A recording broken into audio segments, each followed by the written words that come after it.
Thanks for checking out SYMFONI on YouTube. Please be sure to subscribe and like our videos for updates.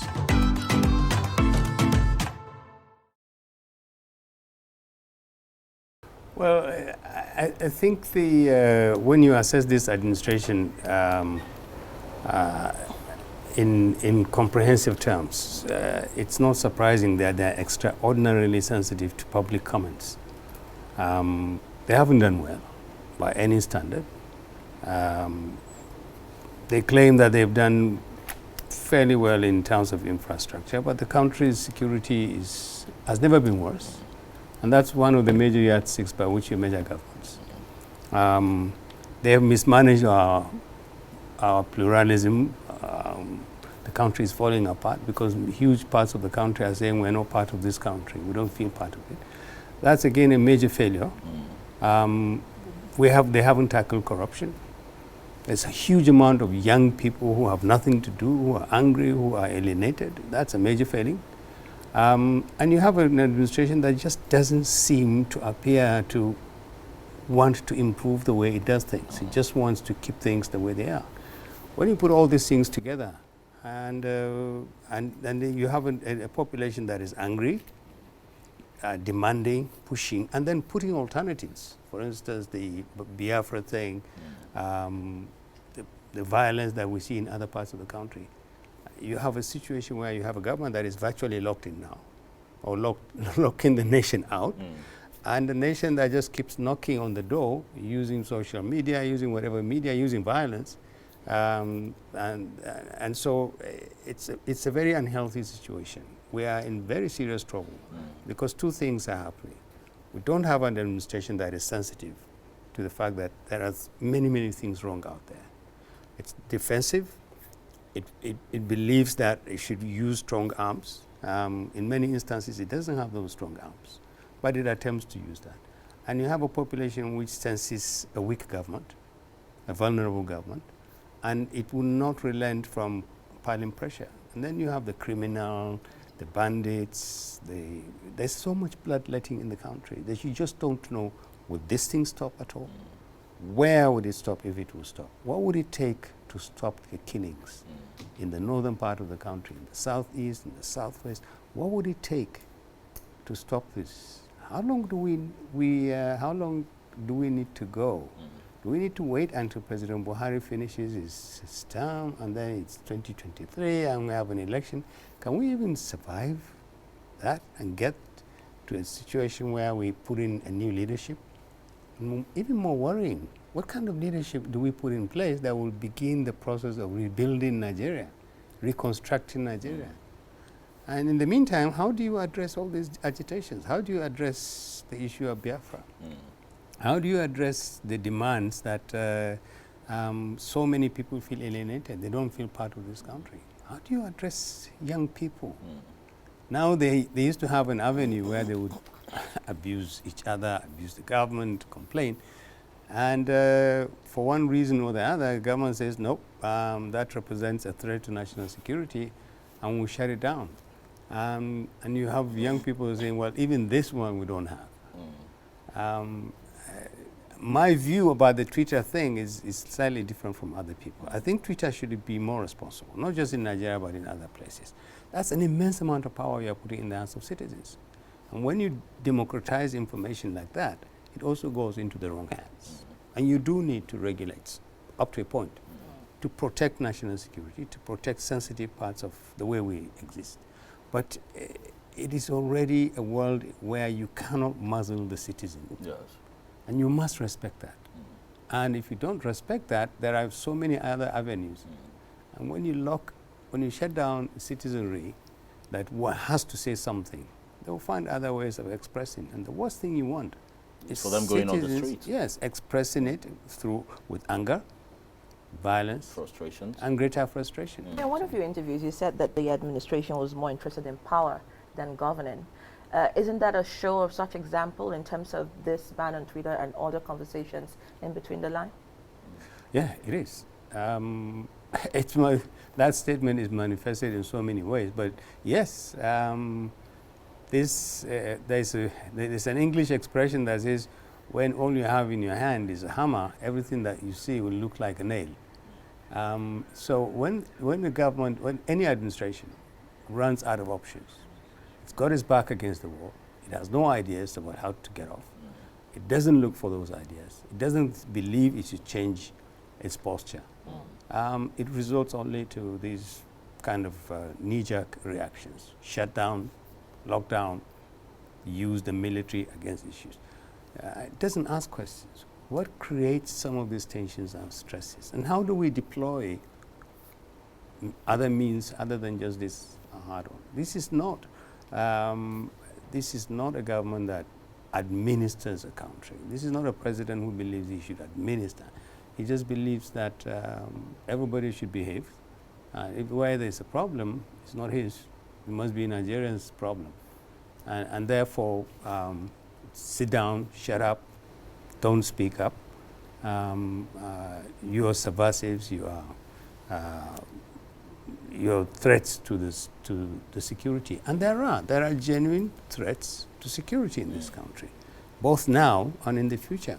And those needs to be tackled, but they cannot be tackled by a leadership that just doesn't accept the fact that it needs to look at options in the way it deals with these things.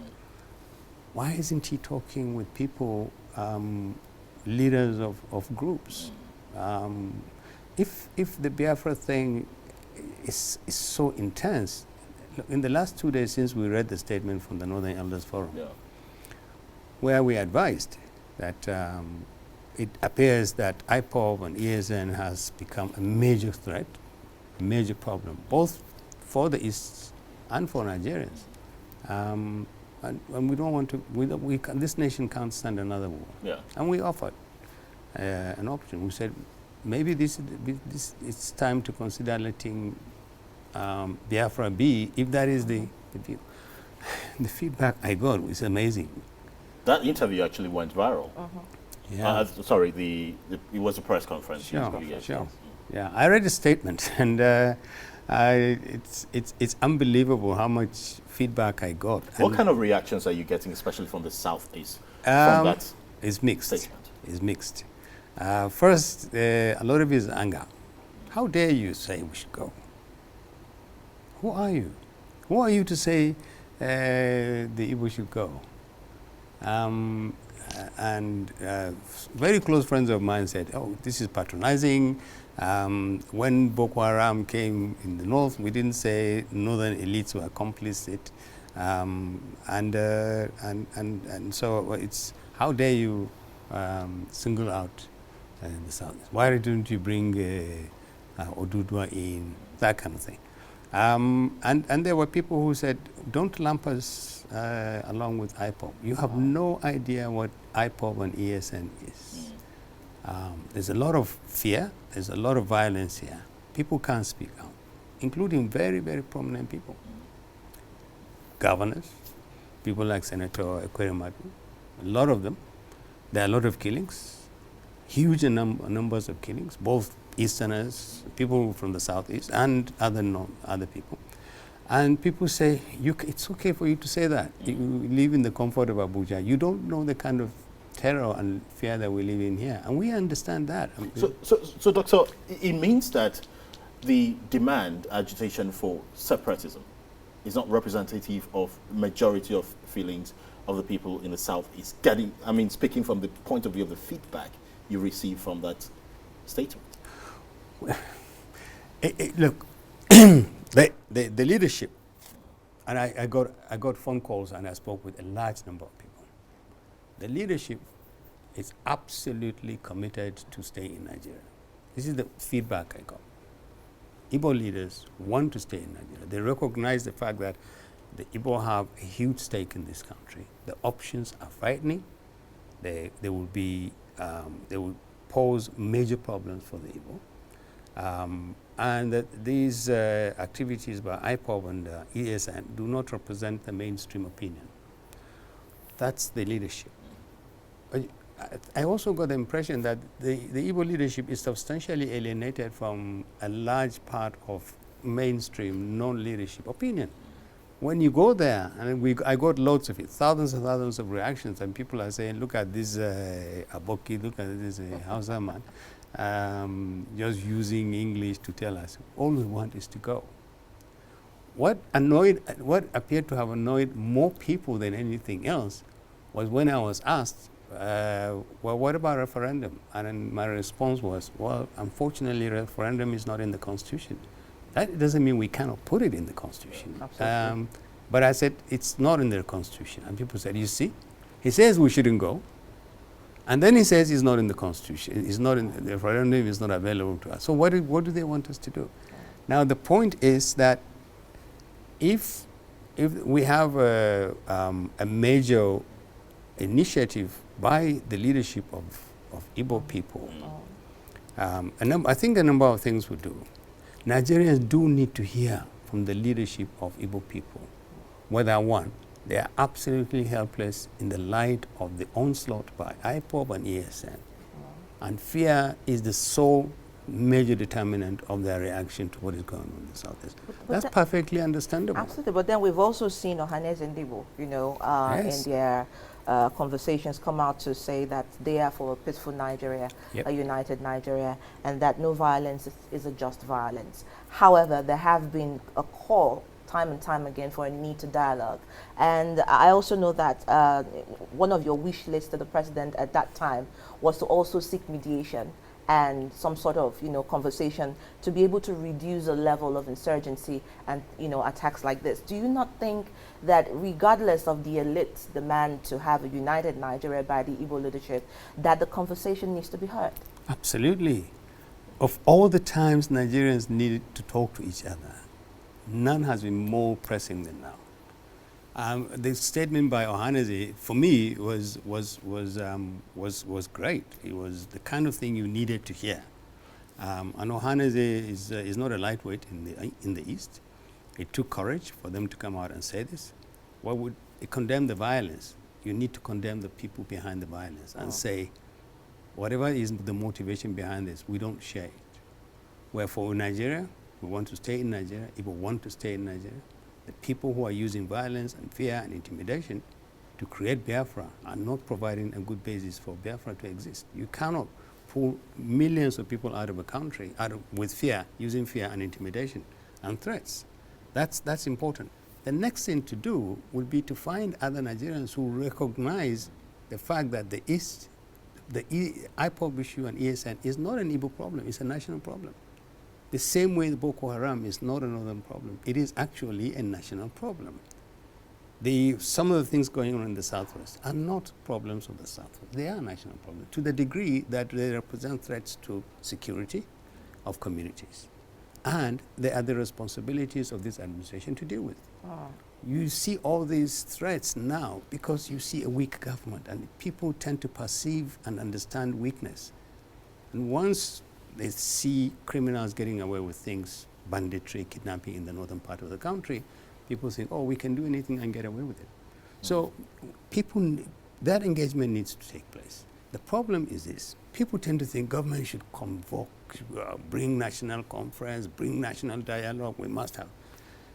This government will not ask groups like Ohaneze and Northern Elders Forum and Afenifere to come to Abuja or bring delegates and have a meeting. They've said so many times. They have no interest in that kind of thing.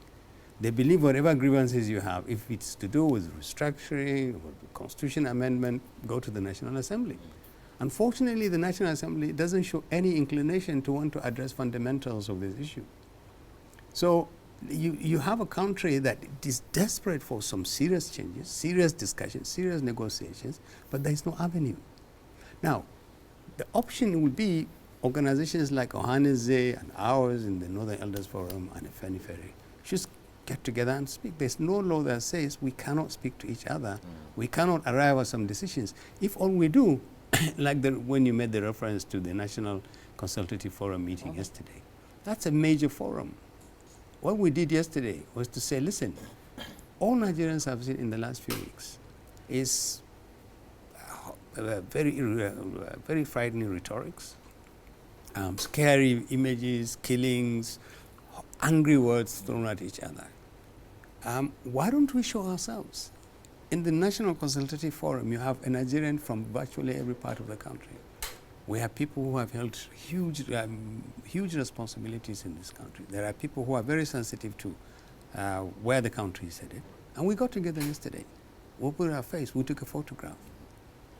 And we invited the press to say, look, there's another face to Nigeria, you know. Not the one that is panicking, not the one that is abusing each other, but a Nigeria, a Nigeria that has space for everybody. And we recommitted to engaging other Nigerians. And we will continue with this. The goal is ultimately to try to find groups like Ohaneze and Afenifere and Pandev and Northern Elders Forum and other groups and say, what stops us from talking? But as frontliners, Doctor, I mean, we have seen what cessation can do to other countries. I mean, we have watched Sudan, South Sudan, Kosovo. We are seeing crisis. I mean, Burkina Faso just, you know, had loads of women and children displaced, over 150,000 and counting. And we are frontliners in politics and peace and mediation in other African countries. Why can we not look inwards? Because I know you have once said that Nigerians are on their own. We do not have a president that has empathy. So in all of this dialogue, who is going to listen to who? We still have to get back to the president. We are running a constitutional democracy. Whatever we do, it has to be channeled through some system. For me, the most important thing really is right now, get together, recognize the fact that we're all in trouble. Everybody. Some people want things to happen today. It's not possible. Some people want, they just want to be left in peace. They are under attack by bandits or kidnappers or whatever. Others want to see real changes. Others need jobs. Young people just need assurances that there's space for them in this country. So everybody is in trouble. The first thing we need to do is to keep this country together. That's absolutely essential. Between now and 2023, we must keep Nigeria together. Now, if all we do in talking with each other, charting a course for the next few months, the next few 2 years, is to keep this country afloat, not allow it sink under the weight of insecurity and anger and bitterness and quarrels. That is a tremendous achievement. The government is not going to allow us to talk, produce something useful, and then channel it through the democratic process, the constitutional process. Let's elect a government leadership that will actually take those ideas from us and channel them. Of all the things this country needs, none is more important than a completely different leadership than the leaders who are leading us now. And I'm talking about all leaders, from the president to the legislators to governors. This country needs to overhaul the manner in which leadership recruitment takes place. So we cannot have these people reproduce themselves. That is absolutely. It's the failure of leadership that is bringing us to where we are. And if we don't learn our lessons now, between now and 2023, I can't see them doing anything dramatic, to be honest with you. We've just seen the public hearings in the last few weeks. I mean, coming from the north is almost laughable. Most of the people who went there said, well, we want a new state here, we want a new state. The last thing the north wants is a new state. We are sinking from the weight of the cost of governance. That is the last thing we want. We want restructuring like everybody else. I want to find out from you what extent of restructuring the north really wants.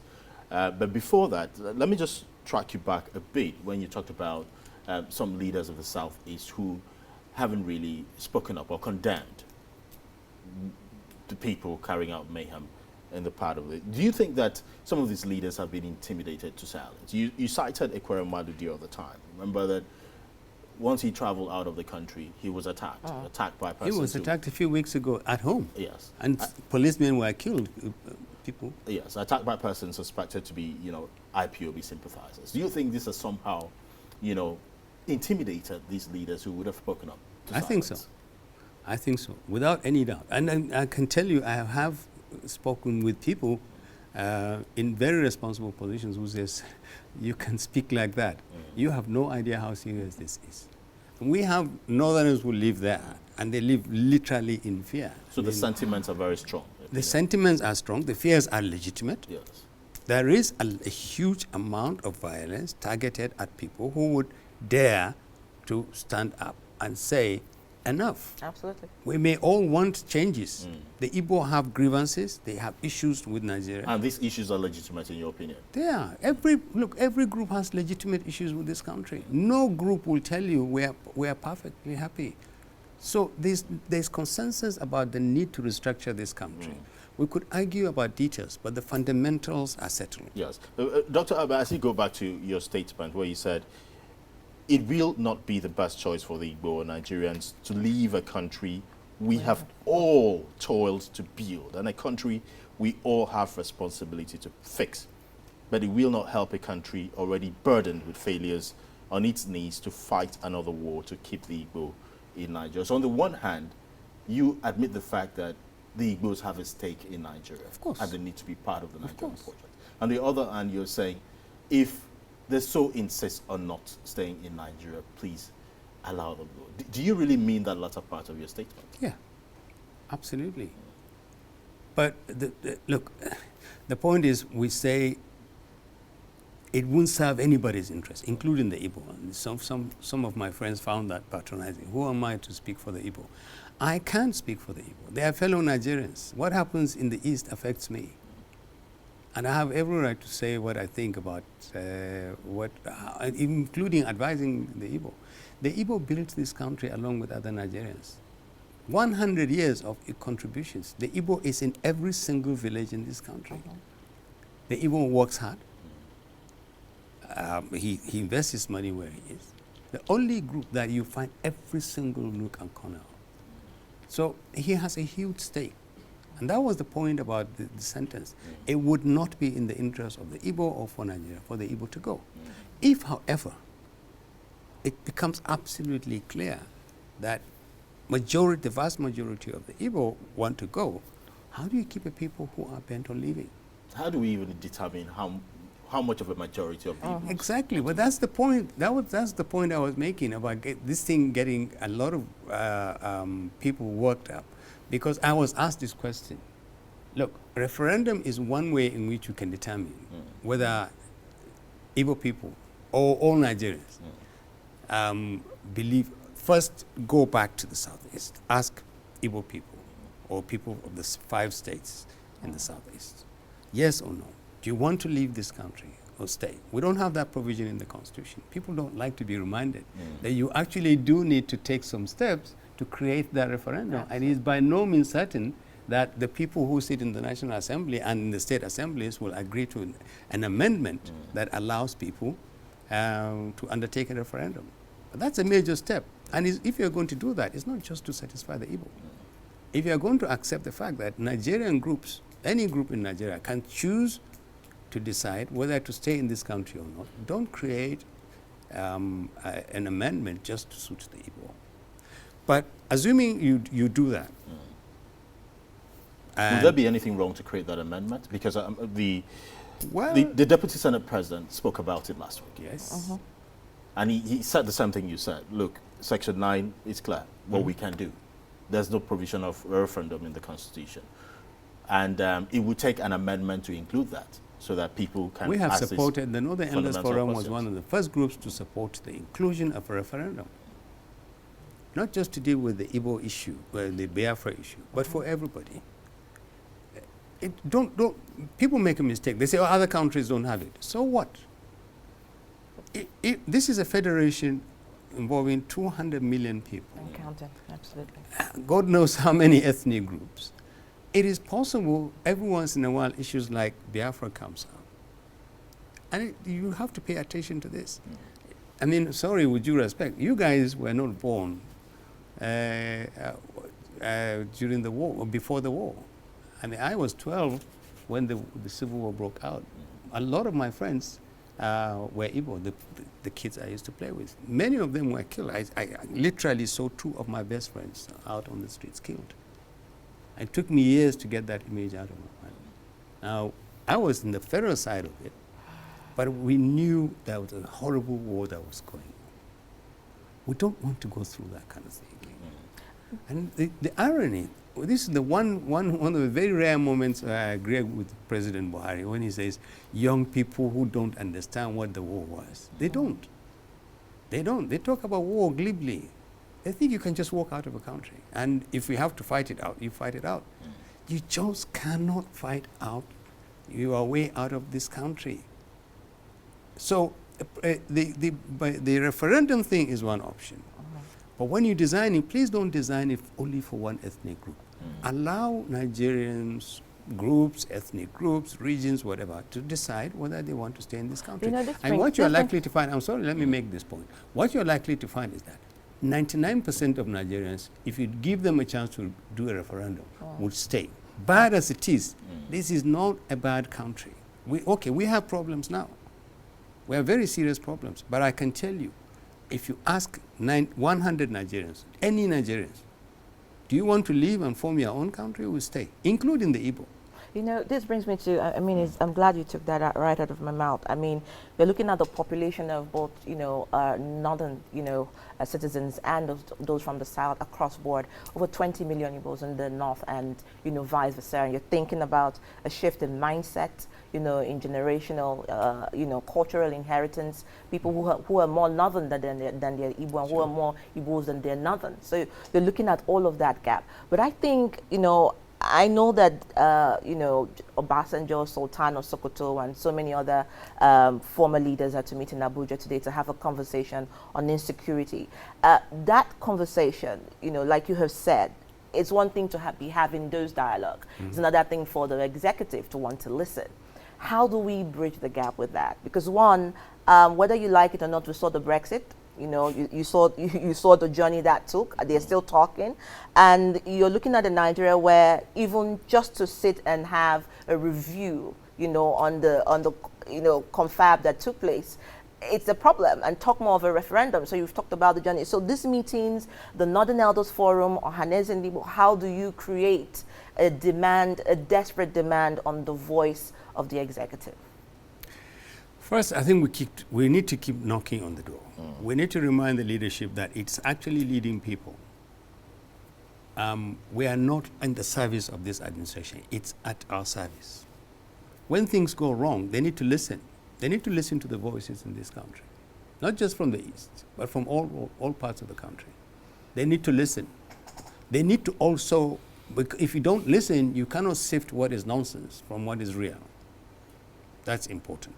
But like I said, the body language, the position of this administration does not appear to suggest that it is willing to accept that it needs to do anything extraordinary. And this is, of all the times that something extraordinary needs to happen in this country, it's now.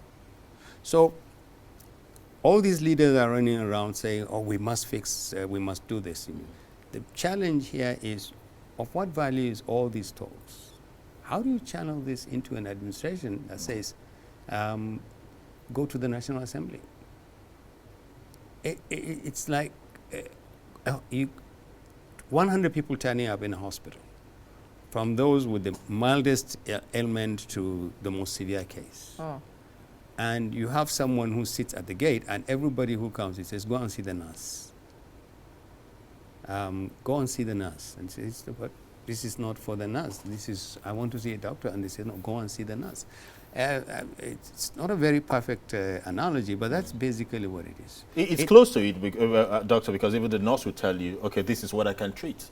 You can take it up to that level, because the National Assembly is even saying, this is how far we can deal. Like, this is where our powers are. Absolutely, and I was amused to hear some leadership of the National Assembly accept that they are limited in terms of what they can do. Their own interpretation of the degree to which they can amend the Constitution is very debatable. They say, look, the Section 9 says we can amend the Constitution. We cannot give the nation a new Constitution. The issue about new Constitution, amending the Constitution, what new Constitution amendment involves, how much you have to amend it, whether you can actually achieve restructuring through the constitutional process, all those things, some of them are just semantics. The truth about it is you do need to address fundamentals in the Constitution. We cannot run this country outside the Constitution. But do you not think that is even why the constitutional review is dead on arrival with that kind of mindset? Because already you were defeated in the purpose before the purpose is achieved. That's why nobody, no group with any substance turned up. We know. We didn't go. The Arewa Consultative Forum didn't go. Wanese didn't go. Afenifere didn't go. Most of the groups didn't go. We didn't just, we're not rebelling against this administration. We're saying, put something real on the table. Let's talk. If they won't do that, we will do that. Look, last year we had a meeting with President Obasanjo. On his own, he summoned 6 groups. Ohanese, Pandef, Northern Elders Forum, Middle Belt Forum, and we met openly, and we released a very, very responsible, very constructive communique and said this is going to be an ongoing process. Do you know what happened the next day? The presidency released a statement that said President Obasanjo is divider-in-chief. And he is creating a forum just simply to make the administration look bad. Now, if you look at all contributions, even if they are mischievous, if your door is not open, if you are not vigilant, how do you sift what is potentially useful from what is subversive and destructive? This is basically what the problem is. The nation needs change. The avenue for changing is legitimately only through the constitutional amendment. The constitutional amendment is the constitutional avenue is very narrow. They are not going to expand it. And the administration that they look up to, the presidency that they look up to tell them when to jump and how high to jump, is saying no. No. As far as we're concerned, this is all troublesome talk. We have given Nigerians what the Constitution says. If you want changes, go to that. And we can achieve. The truth is, we have said to groups, if we can't achieve everything about restructuring, let's achieve the most important things at this stage. What, in your opinion, is the most important thing for restructuring? Well, right now, we have to look at the constitutional provisions that set out the parameters for allocating resources and power. These are the 2 most important. For resources, we have to look at what is it that the Constitution says Nigerians should organize production and distribution of resources. What can be retained by local communities and regions, and what needs to be sent out. In terms of power, we have to look at how much power is shared between Abuja and the federating units. Is Abuja really, does it have too much power, too much resources, too much responsibilities? Are the federating units too anemic, and they've been starved of resources and power? Do you need this particular kind of 36-state structure? Do you need to collapse them around maybe 6 zones? What do you need to look at the fundamentals of security and devolve issues there? Electoral reform is vital, absolutely essential. It's got to be one of the most important things we can do. There's no disagreement about this anywhere in this country. No. I'm telling you, if you go with a checklist of 10 issues, anywhere in this country, get someone who understands what restructuring and says, tick for me the 7 or 8 most important things here. We are likely to find almost 90% unanimity. There's unanimity in what needs to be done, but there seems to be a divergence in how it should be done. Yeah. I do not know whether the Northern Elders Forum, for instance, or the Arewa Consultative Forum have articulated what its demands should be in terms of the aspects of fiscal federalism, for instance, because that seems to be one very touchy issue, quite divisive, and it's difficult to have a unanimity of opinion on what should go to the states across the country, because the belief is there are certain states who are enjoying certain things, certain privilege because of certain resources that they have within their zones, far much higher than, and the status quo has been that way for quite a while. Absolutely. And with a unitary system which the central government controls. Now, if you break that, that will create some kind of lopsided economic power in certain states over and above others. So, and for many people, I'm sure you know these, Doctor, a lot of people believe why there has been some sense of resistance in amending the sections of the Constitution to accommodate this restructuring is because a certain section of the country feels it wouldn't be to their own benefit. And that's why they prefer the status quo to maintain, or it's been difficult to have a unanimity on how it should be done. Has there been any articulation of how it should be done, talking from the point of view of the Northern Elders Forum? Sure.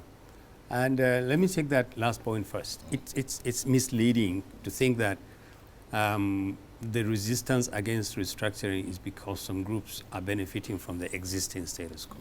No one is benefiting from the status quo. No one. People think oil money is going from the oil producing areas, is going to lazy north, that is producing nothing, we're parasites, we just sit and wait for. It's absolute nonsense. The north is contributing to the economy of this country in very real terms.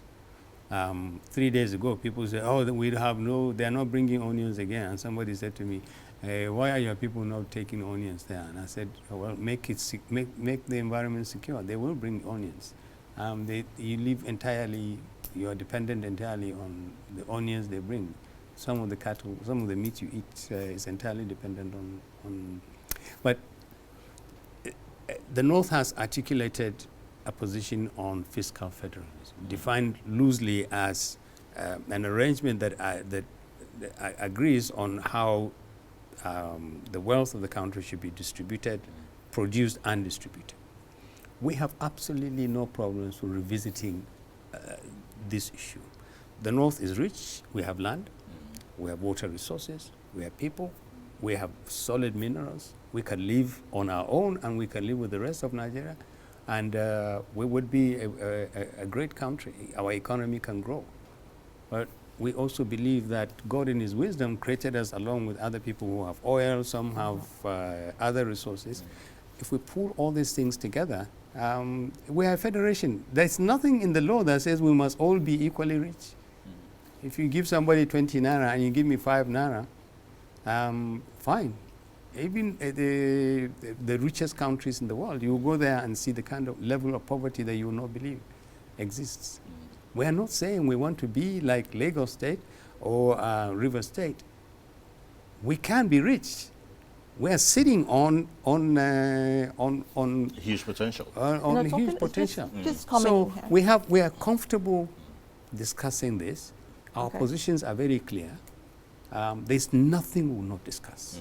Sorry to come in here, because I still go back to he's talking about demands you've made and bringing it to fore. I still remember one of your items on your wish list was that you said the president should facilitate the emergence of a forum with substantial autonomy from government to discuss the nature of the Nigerian federal system, revenue allocation, the electoral process, corruption and security issues, and use the outcome as an input into the current initiatives to look at the Constitution. Sure. That was one. But I want to bring you to the first, again, back to the meeting that we're supposed to be looking at in Abuja. I know that meeting was supposed to be convened on May 27th, and some months back, and it was outdone by one of the executive members, the special advisor to the president, Femi Adesina, who came out to say that it was a plan to unseat the president by disgruntled political, ex-political leaders in the country, and so it is championed to ridicule the administration of the government. But then one of the things you did say on your list is for the president to revisit the members of his cabinet, to review the kind of people he has within the executive. And you cannot take away the president from the presidency, because that is who he is. Do you think that that is also a major problem with what is happening in terms of language and body language in Nigeria at the moment? It is. It is. You have an administration, and a changing administration, resistant to change, stubborn in terms of continuing to do things the same way. He retains the same human resource, the same policies, rarely shifts ground, except for the last few days with the issue with the Twitter. And even there, I assure you, in the next few days, you will see, we'll get back to business as normal. But it is the problem. You have a crisis, you have a country in crisis, and a leadership that doesn't recognize the nature of that crisis. It just thinks people are just annoying it. Oh. That is a big problem. Who is interpreting these crises for you? Do they actually have access to you? Do people actually say, Mr. President, we really do have a problem? Social media may be a threat to our national security. In many countries, it does represent a threat to national security. When you democratize the information management, dissemination of information to that level, you will see opportunities, if not by your own citizens, but hostile interests can come in and use it. But, Mr. President, it's also a very sensitive issue. Let's approach it in a manner that doesn't put us to look bad in the eyes of the citizen and the world, and let's not shut out most citizens outside. Who's thinking for this government? Who's thinking, for instance, in terms of what you just read there? Get people. Invite people. He's the president of the country, for goodness sake. He can invite 50 people, 100 people, former heads of state. We know there's the Council of State. There's all. Ask them, gentlemen, I need suggestions, I need advice, I need you to understand me. These are my issues, these are my constraints. I cannot operate outside the Constitution. They want me to give, to do this. I understand what restructuring is. It's not that I don't understand it. For me, it means substantially amending the Constitution, the framework, the constitutional framework, but I can't do it outside the National Assembly. Now, this is the Senate President, this is the Speaker of the House. You will hear them commit to processing issues that they believe meet the exigencies of the circumstances under which we live. That's the kind of thing that needs to be done. But you cannot have a leadership that just simply locks out the country and locks itself in. And I'm saying, I keep using the word locking in because literally that's where we are. If people like President Obasanjo and the Sultan have to keep running up and down, you have to ask a question, of what value is all these meetings? How do you get all these things that you agree? Do they ever enter into any decision-making process? Do they inform policy? Does anybody have a chance to speak with the president? When you go to Council of State, what do you say to him? How often do we have councils of state? Who does the president listen to? When he listens to those people, do they really tell him the mood on the country? Do we understand how it is possible in the last 3 months for the escalation of violence in the East? Is it that Kanu has got the entire Southeast locked up? He's holding the entire population in the Southeast as hostage? Fear? Why don't we hear voices raised by responsible people, leaders elected, swore to protect the Constitution, to safeguard the people?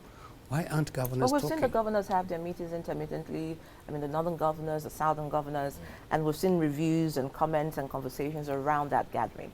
And even that was not very positive.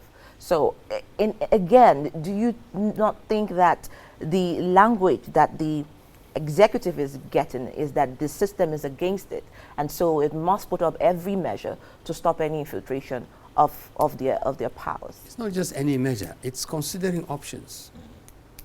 It's considering options. I'm sure somewhere along the line the president must be consulting Southeast governors. Look, when IPOB gave its annual stay-at-home order, you virtually had the whole Southeast off the streets, virtually. You had a governor who initially said, nope, I'm not having this. People should be free to come out. Yeah. A few hours later, he goes back to says, well, people should exercise their own choices. If you want to come out, fine, but if you feel safer, stay at home. Now, what is going on? You have to ask this question. Who is running the Southeast? If governors themselves, now, from where we stand, the distance, we think they are so scared that IPOB has the run of the place. Now, if IPOB has the run of the place, what is IPOB's political objectives? Is it Biafra? Is it to get the Igbo to get an Igbo presidency? And the irony the problem for the Igbo is, on the one hand, they are saying to Nigerians, give us presidency. We deserve it. That's what the political elites are saying. Yeah, we deserve it. Justice demands that we get a shot at the presidency. It's our turn. We've never had a president in this country.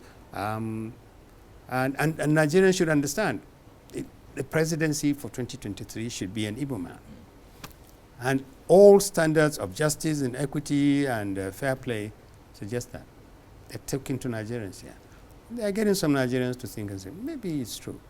At the same time, Nigerians are also hearing that we want out. We want to leave Nigeria from another voice. Now, who should we listen to? You hear Igbo in the front line saying, restructure this country, bring elements of justice, bring elements of change this and change that and change this. The Nigerian constitution. Then you hear somebody says, what we want is Biafra. We don't want this restructuring. Let's take our country out. And there's another group of people who are saying, look, it's going to be, even if you get Biafra, it's going to be the same people in that brand new country. Are you sure that the Igbos will transform into angels and become new people and born again and people and everybody would love each other and there will be no crime, no bad leadership? And even more important, are Igbo leaders also complicit in the decline and the degeneration of the quality of leadership in this country? Or is it only Abuja? Agreed. This administration has mismanaged our pluralism. That is the truth. There are things that are going on around the president that have no place in existing. You look around him and you see who is taking decisions, who are the people around him. We know this and we've said so. There is room for him to improve inclusiveness. He needs to address the issue of pluralism. But the options that you see are confusing coming from the Southeast. On the one hand, you want to lead this country. On the other hand, you want to leave this country. Which one do you want? I think what we're having that divergence, the fact that there are two groups of persons speaking here. Yeah. There is the political elite in the Southeast, the Ohanaeze and the rest who have made the demands for 2023 very publicly to the Nigerian people. And there's the other group, the IPOB and the separatist group that are demanding Biafra.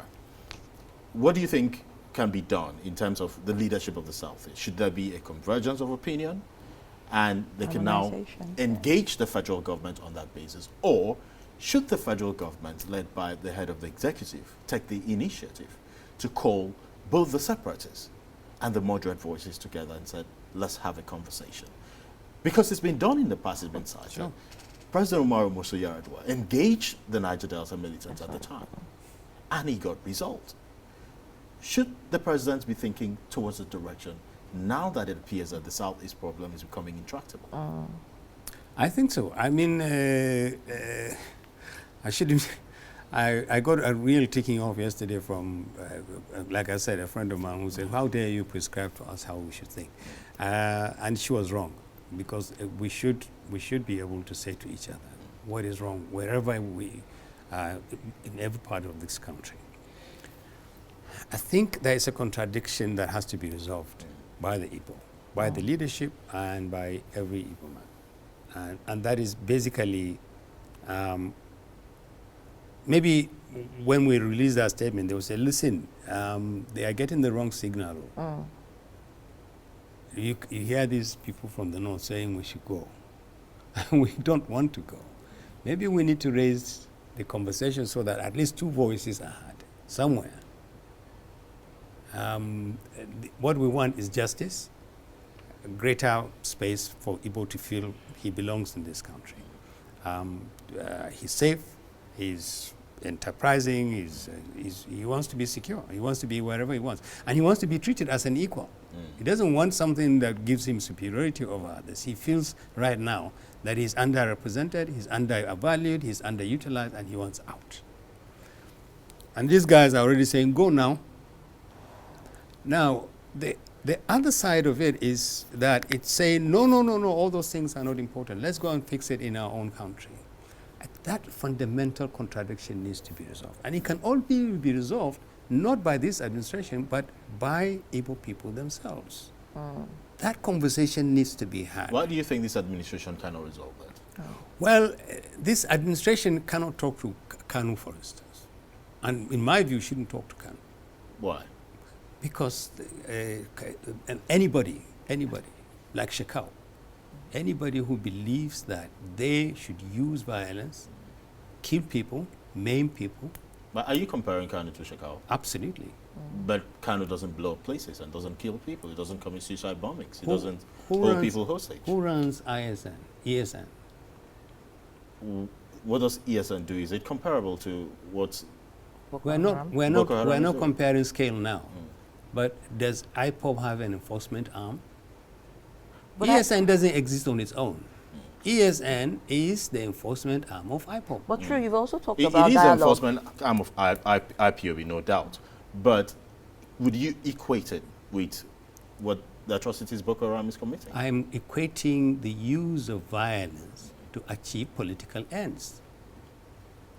To that degree, both of them are the same. But then you're also talking about mediation, conflict resolution, and dialogue. And how can you get to that without having a conversation to find, a sustainable, resolution to these issues? And to add to that, to add to what Ada is also saying, it would also mean that when the Niger Delta militants were agitating, then it was wrong to have a conversation with them to resolve the problem. It wasn't. Because they also used violence. The first 6 months of Boko Haram,